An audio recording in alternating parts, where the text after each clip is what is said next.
I'm glad you are the first candidate who joining us, CGSR, especially Madasha Furan. We invited many.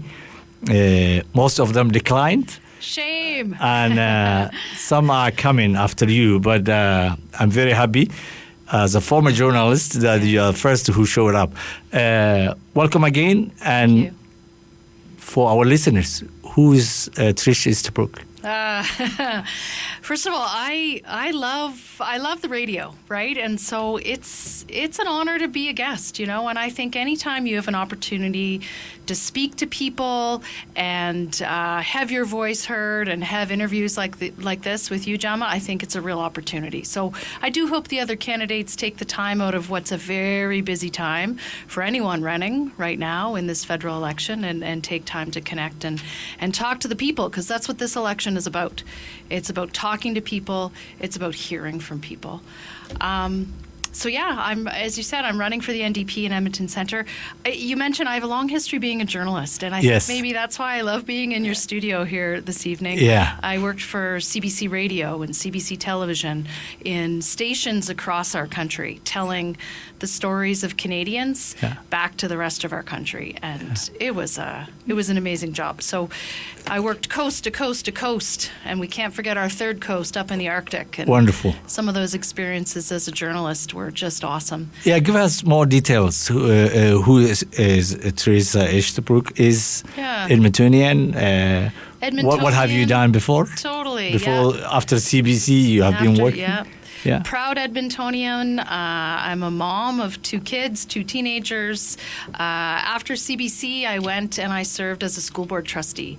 So I have experience running for office. I have experience representing people. I have experience advocating for families on something as important as the education of their children, which I took very seriously, and I took that responsibility very seriously. So I was a school board trustee.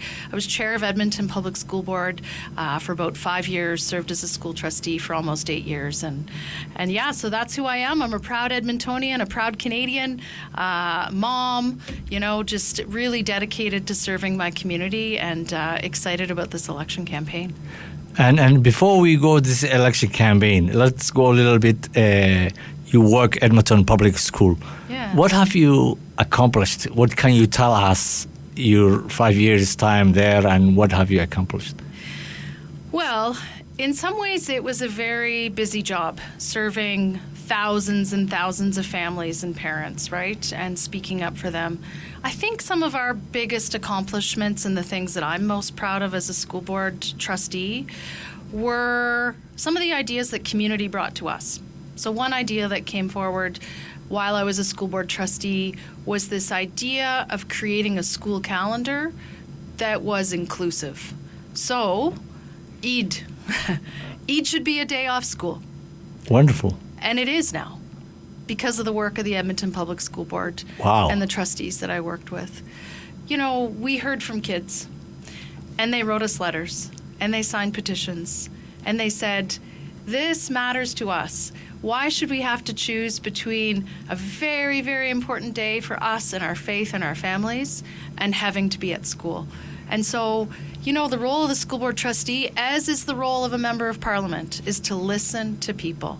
And so the fact that we could make that change happen with our school calendar, and not just Eid, but other faith holidays outside of that traditional Christian calendar is very, very important, especially when you think about how many Muslim families attend Edmonton Public Schools as one example. And so that's something that I was very proud to be part of. But again, it happened because community spoke up.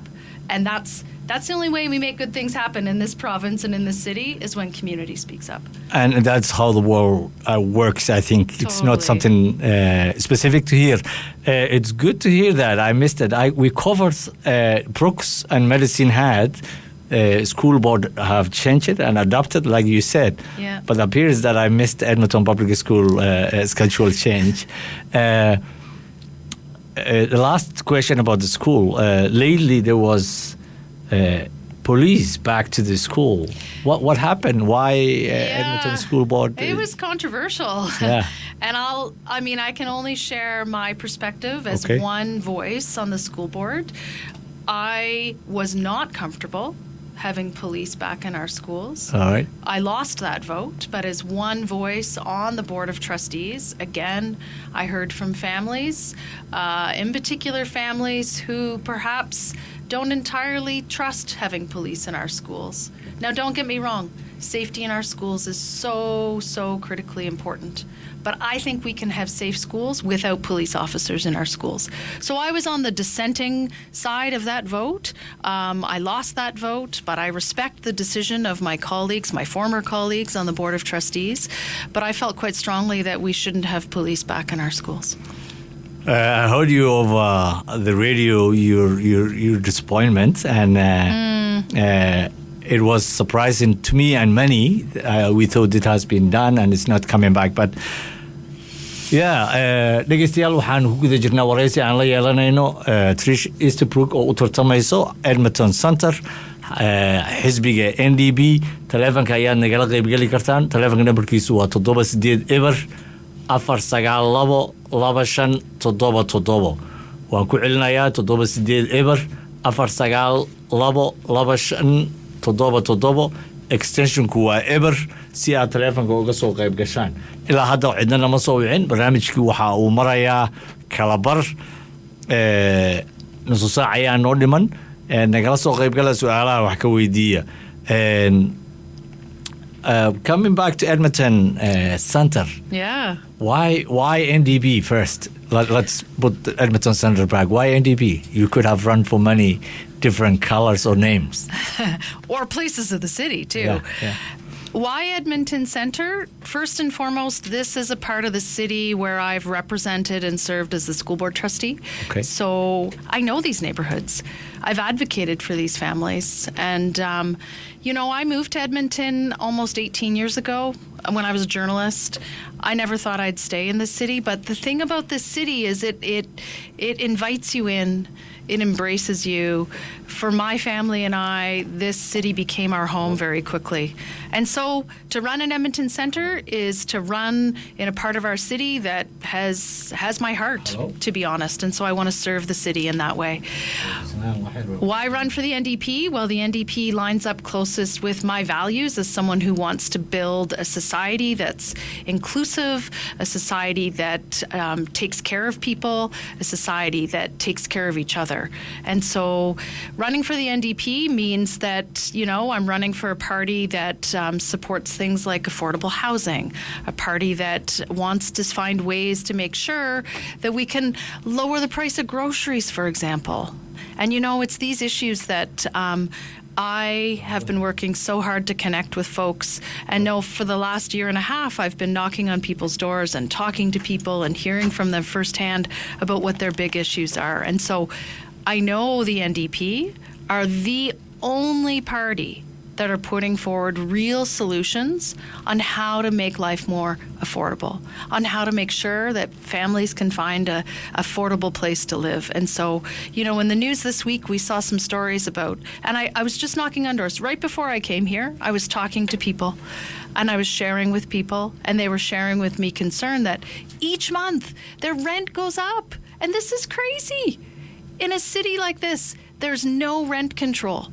And so families all of a sudden have to pay another $100, $200, an unexpected cost. And so my concern is that you elect a Conservative MP and they will not fight for you. They will not fight for rent control. They will make sure that the big corporations that own those big apartment buildings, and even the smaller apartment buildings, I speak to many families who are very concerned that they're going to be not able to afford where they've been living.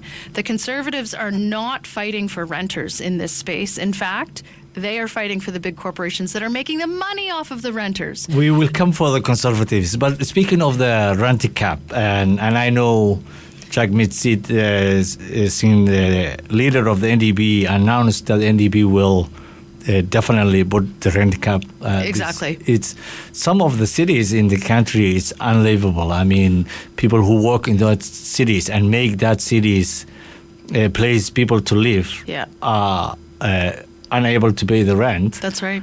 So it's insane that not every party is putting forward for the rent cap. But tell us how rent cap works. Many people will say if the rent cap is there, then there will be no companies, no investors who's going to build the houses. Oh, listen, people are always going to be there to develop and build houses and make money off of people.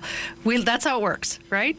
Yeah. As far as rent caps go, they've worked quite successfully in other provinces. Unfortunately, Danielle Smith's government is stubborn, and they're not in it for people, quite frankly, and nor is Pierre Poilievre and the Conservatives. And so my big message to folks, and there's thousands of people who rent in Edmonton Centre, many, many people, their first home, their first apartment is in Edmonton Centre.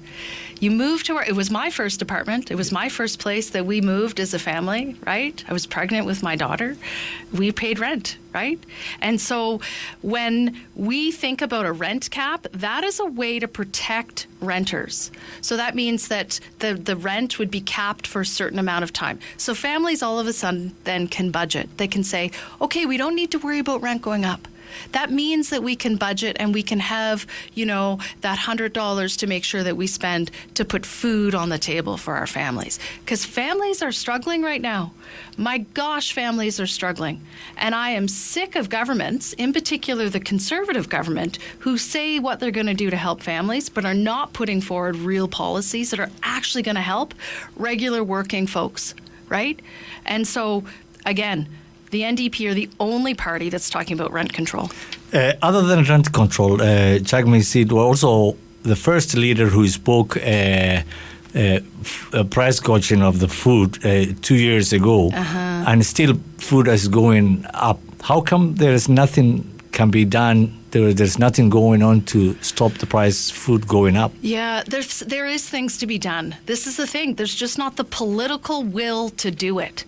And so, my team and I, we talk to people every day who go into, you go into a grocery store and you have, let's say, $100 to spend. I remember going into a grocery store even a few years ago, and $100 you could walk out with maybe 4 or 5 bags of groceries if you spent it wisely and you thought ahead, right?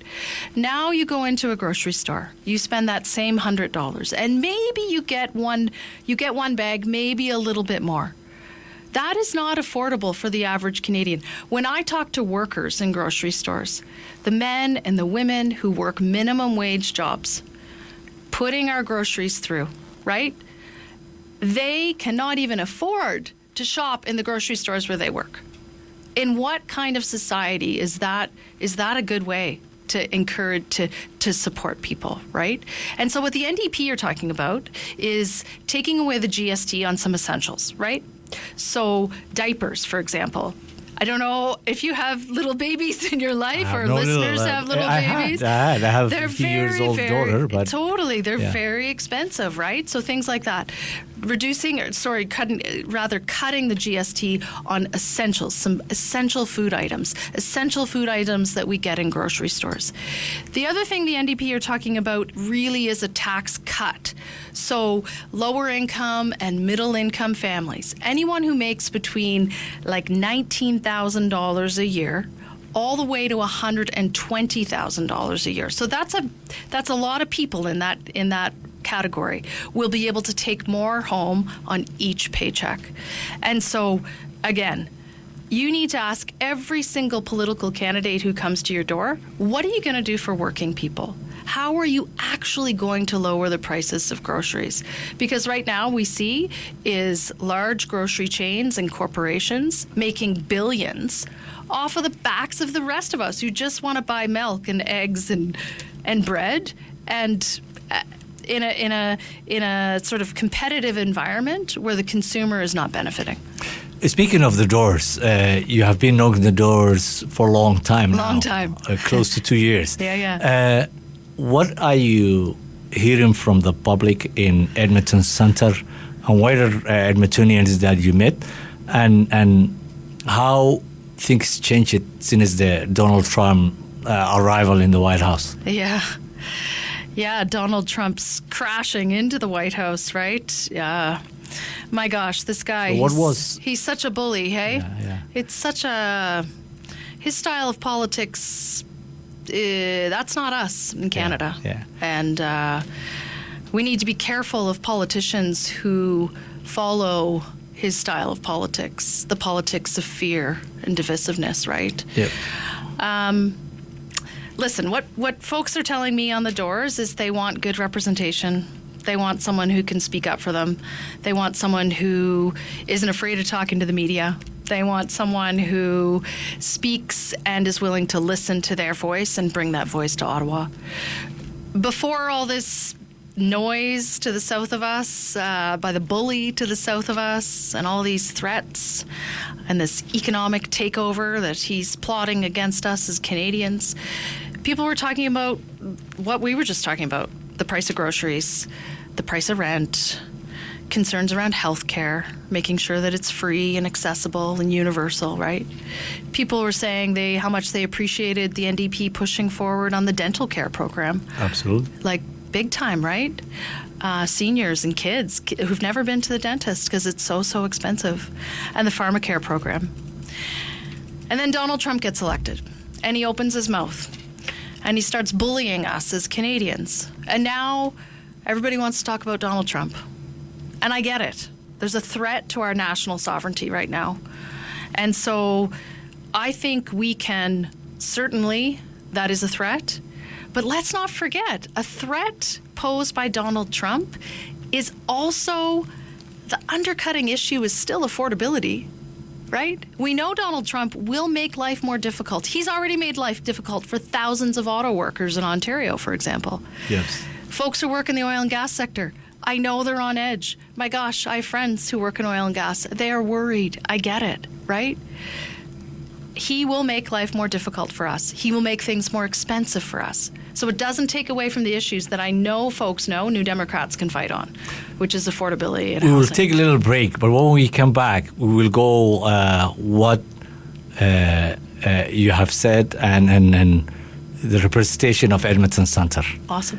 dhegeystayaal weli waxaan ku guda jirnaa barnaamijkii wareysiga aan la yeelanaynay musharaxa Edmonton Centre magaalada Edmonton xisbiga NDP fadlan soo waca telefoon 4922577 extension kuwa ever.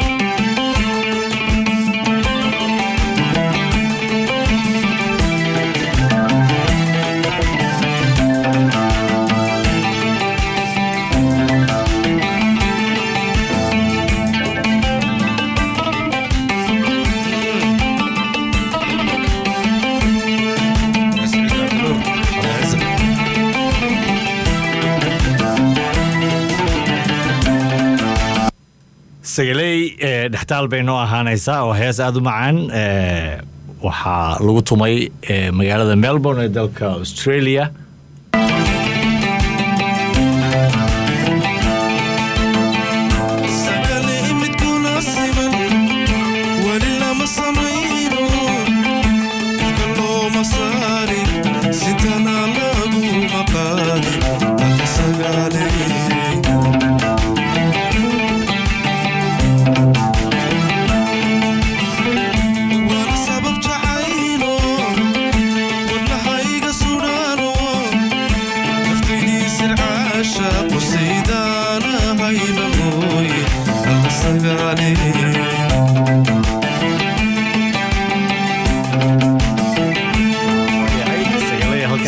joogto waxaa hawada ku jira dhageystihii koowaad dhageystaadoo ku soo dhawaanayo magacaaga meesha joogto iyo su'aasha.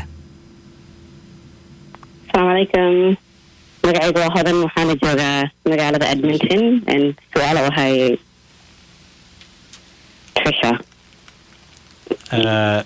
Hello, can you repeat? Ku soo dhaw. Yeah, for sure. So I have a question for Trisha. Yeah, go ahead. Hi, Trisha.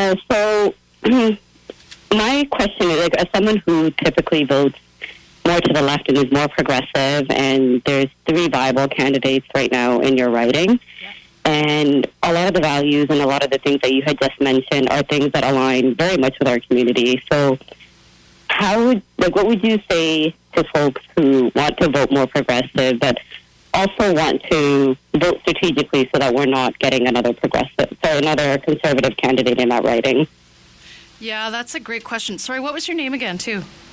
Hold Awesome. Thank you for calling in. Yeah, I mean, I think that is a big concern with folks that I speak with, the desire to make sure that Edmonton Centre is represented by someone who shares those progressive values that we've been talking about. And I would say, do your research, absolutely. But when we are out knocking on doors and talking with folks, we feel the momentum, right? And I say that because after a year and a half of connecting with folks, people really wanted change. Randy Boissonneau, and I want to thank Randy for his service, but people wanted a change. They wanted a change from the current Liberal that was serving in Edmonton Centre. And so, sort of last minute, as you know, Randy decided Randy Boissonneau wasn't going to run again. And so what we have now, as you mentioned, is 3 people who have never served. And I think that's a real opportunity. And so what I would say is, in this riding, you want to stop the Conservatives, it's a vote for the NDP this time. And I say that just because we've done the hard work. I know the community, I know the issues, and when we have and I wish the Liberal candidate all the best of luck, but, a week and a half ago, she was running in Edmonton Strathcona and had leaflets printed at Edmonton Strathcona. And so, if the Liberals really wanted to win this seat, I think they would have invested more time in it, right? And so, we are the progressive choice that can stop a potential Conservative MP. But yeah, do your research and respect always for folks who are taking the time as they get ready to vote and look at all the policy options that are out there. Absolutely. Well, that's great. Thank you so much. And I wish you all the best in that riding. Yeah, thanks so much. Thanks for calling in. Thank you, Hada. And speaking of that research, what can you tell us? What's the stand now? I know parties do pollings, and there are other pollings. How's the situation in Edmonton Centre?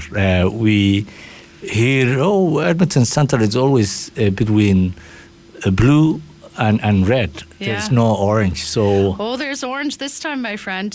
What's the update? Yeah, and I will say, there is no specific polling for Edmonton Centre. Polling actually costs a fair bit of money, right? And right now, all of our resources are being put into connecting with voters. And so the polls I can share with you is the anecdotal stories of folks who've shared with me that in this election, the strategic vote is with the NDP. And I will say, having the endorsement of our former Premier, Rachel Notley, she has told progressives, folks that Liberal voters who would have voted for her provincially, and she's speaking to them directly, saying this time in Edmonton Centre, Trish and the NDP and Edmonton Centre are the choice for progressive voters. And that's super humbling to have a former Premier say, heads up, green light, vote NDP in Edmonton Centre. It's good to have that, but oh my gosh, will they going to listen, or they will lean with Mark Carney, who came twice to Edmonton Centre? Totally. And did I lose sleep that maybe Mark Carney was going to run in Edmonton Centre? Absolutely I did. But guess what? He didn't.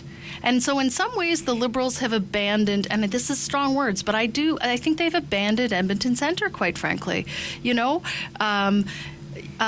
In this riding, if you want a progressive choice, you want to elect someone who's been working hard and connecting and knows the community, has advocated for the community and advocated for families, that progressive vote is the NDP this time. And so anecdotally, I can tell you, there are Liberal voters who are certainly voting for us this time, and I hope they feel good about that. I hope they know that we are the voice, we are the vote that can stop this seat from going Conservative. Because there's a lot of fear about this seat going Conservative. And I think the Conservatives have stoked that fear. And so, I wish the Conservative candidate the best of luck, but in a progressive part of our city that knows the kind of representation that we want. We want someone who can represent families. We want someone who can take care of people. We want representation that can be there when people need help. It's that kind of representation and that fresh voice that I think people are looking for. And I know you said that polling is expensive, and you put in all the time and energy and resources to reach the people and real voters. Totally. But people are now connected to 338 Canada. WhatsApp audio. And they always, many people call me and they check the last results of the 338. Oh, you my don't gosh. check 338? I don't check 338. And you know why? Because I worked as a journalist for 20 years. And I can tell you that the polling that is done nationally is a national poll. It is not indicative of local races that are happening across this country. And so when we look at a poll like 338, it is a national aggregator. You know, it's not showing the snapshot of a riding in Burnaby or a riding all the way out in Charlottetown, like it is, or here in Edmonton Centre, right? And, you know, the old adage is the only poll that counts is the poll on election day. I will say, you know, folks who are driving around Edmonton Centre will see that this is a race between the Conservatives and the NDP.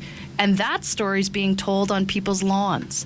That story's being told in the conversations that we are having with folks on the doors saying, yeah, this is a race between the Conservatives and the Progressives.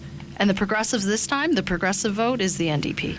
I got many calls today before I come to studio, and everybody was referring to Edmonton Centre 338 references. So you say that's not what you're hearing? No, I mean, people are looking at those national polls, and I do believe there's some truth in those national polls when we look at who will be our Prime Minister. I think it'll be very, very close race between Mark Carney and Pierre Poilievre, right? That 338 and that national poll is indicative of what's happening across our country. Again, though, local by local, they're just taking those numbers and they're just sort of mirroring them onto the ridings. They're not an accurate predictor. And there's even a disclaimer on 338 that says that. So, again, I encourage people, get out, talk to your candidates, look at the signs, look at the discussion that's happening, right? Discussions like this that really show the kind of race that I think we have here in Edmonton Centre. And I'm excited. I mean, this is a race that political pundits, that folks across this country are paying attention to. There's already been a lot of national media attention on it because it is a race that people are paying very, very close attention to. And I appreciated Chaldean's Mensah. You know, he's a Ghanaian guy who's a prof at McEwen, and you know, he said this is a race to watch.